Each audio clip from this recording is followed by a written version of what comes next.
They RTV app వార్తల్ని క్షణాల్లో చదివే అవకాశం ఉంటుంది. ఒక న్యూస్ పేపర్, ఒక టెలివిజన్ ఛానల్ మీ చేతుల్లో ఎప్పుడూ ఉంటాయి.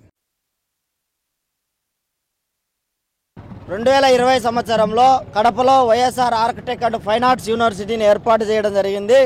ఇవాళ అప్పటి నుంచి కడప జిల్లాలో వైఎస్ఆర్ ఆర్కిటెక్ట్ యూనివర్సిటీకి సంబంధించినటువంటి ఏదైతే ఆర్కిటెక్ట్ డిపార్ట్మెంట్ సంబంధించిందో ఈ డిపార్ట్మెంట్కి సంబంధించి సిఓఏ కౌన్సిల్ ఆఫ్ ఆర్కిటెక్ట్ నుంచి పర్మిషన్ లేకుండా అప్పుడున్నటువంటి యూనివర్సిటీ అధికారులు విద్యార్థులను విద్యార్థులకు స్పష్టమైనటువంటి అంశాలు చెప్పకుండా అడ్మిషన్లు చేయించుకొని ఇవాళ రాష్ట్ర వ్యాప్తంగా అంటే 2 తెలుగు రాష్ట్రాల్లో ఉన్నటువంటి విద్యార్థులు దాదాపు 500 మంది 13 డిపార్ట్మెంట్లతో ఇవాళ విద్యను అభ్యసిస్తూ ఉన్నారు ఈ యూనివర్సిటీలో.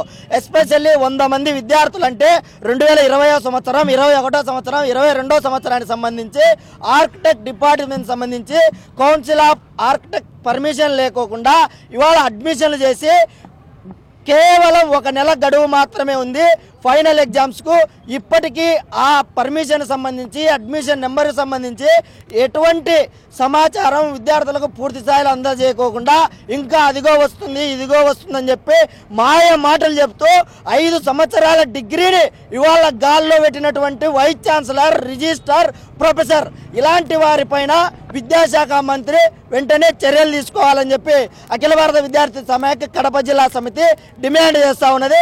మరి అదేవిధంగా 13 డిపార్ట్మెంట్ ఉన్నటువంటి వాటిల్లో విద్యార్థులకు అక్కడ ఉన్నటువంటి వైస్ ఛాన్సలర్ విశ్వనాథ్ గారు ఎవరైతే ఉన్నారో ప్రభుత్వం పక్కన విద్యార్థులకు సంబంధించినటువంటి బిల్డింగ్ సంబంధించినటువంటి రెంట్ పే చేస్తుంది. కానీ విద్యార్థులను మోసం చేస్తూ 12,000 రూపాయలు కాసన్ డిపాజిట్ కట్టించుకొని మీకు హాస్టల్ లేదని చెప్పి అక్కడి నుంచి వెళ్ళిపోమని చెప్పి సర్క్యులర్ జారీ చేస్తూ ఉన్నారు.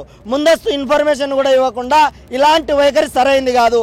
తర్వాత అధ్యాపకులే లేకోకుండా 21 మేకు వాళ్ళ యొక్క గడువు కాలం పూర్తయినా రెన్యువల్ లేకుండా కొంతమంది విద్యార్థులు ఆన్లైన్ పేరుతో, మరి కొంతమంది విద్యార్థులు ప్రాజెక్ట్ వర్క్ పేరుతో ఉన్నటువంటి విద్యార్థులకు అకామిడేషన్ లేకోకుండా విద్యార్థులు తీవ్ర ఇబ్బందికి గురి చేస్తూ ఉన్నారు. సాక్షాత్తు కడప జిల్లాలో రాష్ట్రంలో ఏకైక university YSR and architect fine arts యూనివర్సిటీకి ఇలాంటి గతి దాపురించింది. ఇలాంటి అంశాలపైన విద్యాశాఖ మంత్రి Nara Lokesh, principal secretary, chairman ఎవరైతే ఉన్నారో వీరు తక్షణం స్పందించి చర్యలు తీసుకోవాలి, విద్యార్థులకు న్యాయం చేయాలి. లేకపోతే పెద్ద ఎత్తున ఆందోళన సిద్ధమవుతాం. ఎస్పెషల్లీ 5 సంవత్సరాల డిగ్రీ అంటే లెక్కలేనితనంతో ఎవరైతే వైస్ ఛాన్సలర్, దానికి సంబంధించినటువంటి అధికారులు ఎవరైతే ఉన్నారో వీరిపైన కఠిన చర్యలు తీసుకొని విద్యార్థులకు న్యాయం చేయాలని చెప్పి విద్యార్థి ఫెడరేషన్ ఏఐఎస్ఎఫ్ గా డిమాండ్ చేస్తా ఉన్నాం.